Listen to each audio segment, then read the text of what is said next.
Now that you're familiar with drawing the Luna's head, we can build upon that knowledge and draw a more fleshed out three-dimensional head.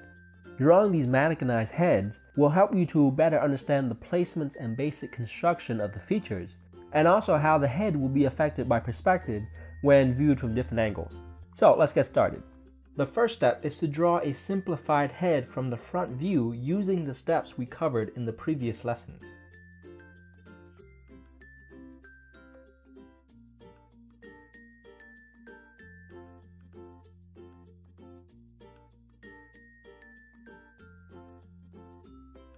Okay, so here's our starting point. Now, extend the jaw lines upward until they meet the top portion of the head.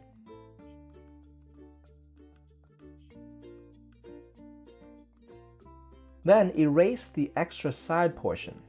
This will bring the drawing even closer to the shape of a real head. Now let's find the placements of the features. We know that the eyes will be one eye width apart with one eye width of space on each side. In this drawing, the space on each side of the eyes has already been marked out, so I'll just divide the brow line into 3 sections. And this section in the middle will represent the space between the eyes. And these 2 sections here will represent the eyes themselves. If everything works out perfectly, all 5 sections should be the same size. But if they're a little off, that's completely fine. Remember, the rule of proportions are meant to be used as a guide, not as an exact measurement. Okay, we'll leave it at that for now and begin drawing the nose. There's a keystone shape called the glabella that sits between the eyebrows and at the top of the nose. Let's draw this in. The shape is slightly narrower than the space between the eyes. Then we'll go to the nose line and draw another keystone shape to represent the bottom of the nose. This shape will be slightly narrower than the first. Now connect the 2 shapes via straight lines. This will represent the bridge of the nose. To finish out the nose, we'll draw 2 small triangles on the sides. These will represent the nostrils. And then connect them to the top of the nose bridge. By the way, as you might recall, the width of the nose is equal to the space between the eyes. So, as you're drawing the nose, be sure to calibrate the size so that it will fit within that gap. Now we can turn our attention to the eyes. For simplicity, we will be drawing the eyes and the eyebrows as a single unit. So, I'll reinforce the brow line and close out the bottom portion of the eye area. Next, we'll fill in the forehead. Draw another large keystone shape that extends from the brow line to the hairline. This will represent the front plane of the forehead. Then connect this keystone shape with the side of the head using slightly sloping lines. Then connect that point to the edge of the face using steeper lines. You'll want this line to connect with the edge of the face at slightly below the eyes. Now we'll just erase these lines here and change them to straight lines.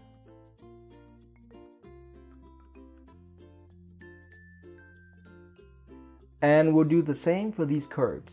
Erase the curve and change it to a straight line. I'll end the line right about there and connect it to the edge of the face. Okay, now for the lower portion of the face. The lips will be about 1/3 of the way down from the nose. So if we divide the space between the bottom of the nose and the chin into thirds, the center of the lips will be right about here. From here, we'll draw a small V shape and close it out with a smaller V shape. We should end up with a sort of triangle shape like this. This will represent the center of the upper lip, and we'll just connect it to the nose like so. This area will represent the philtrum. The philtrum is this little groove that sits between the base of the nose and the top of the lips.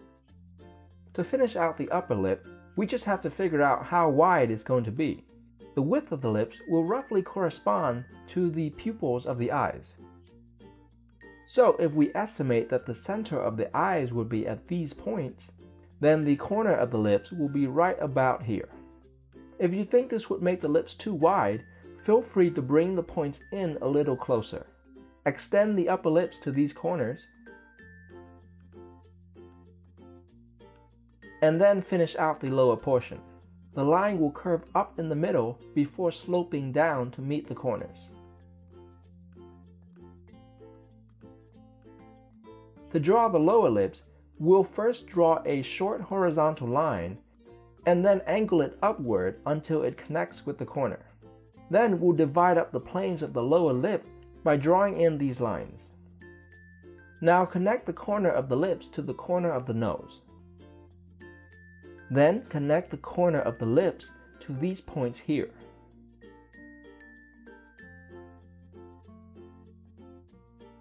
Then connect these points to the corner of the jaw.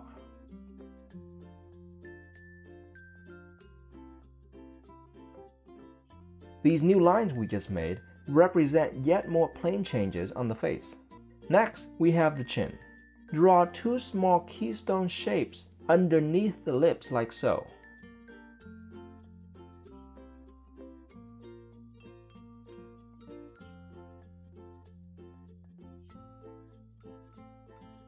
These will represent the divot that lays between the lower lip and chin.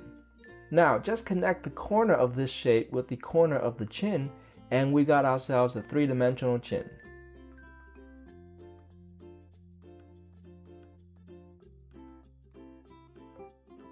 Lastly, we'll draw in the ears. The ears will fit between the brow line and the bottom of the nose. We'll depict the ears with simple shapes formed with straight lines.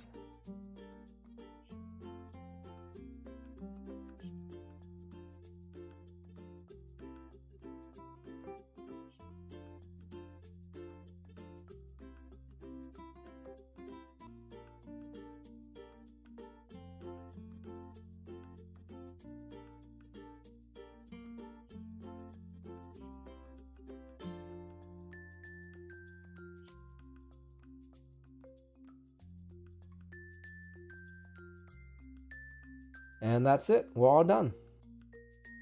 If you want to learn more about portrait drawing, check out my Portrait Fundamentals course. It's a very beginner-friendly course that walks you through all the basics of portraiture, from constructing a basic head, facial proportions, drawing the features, and finally drawing a realistic portrait step by step.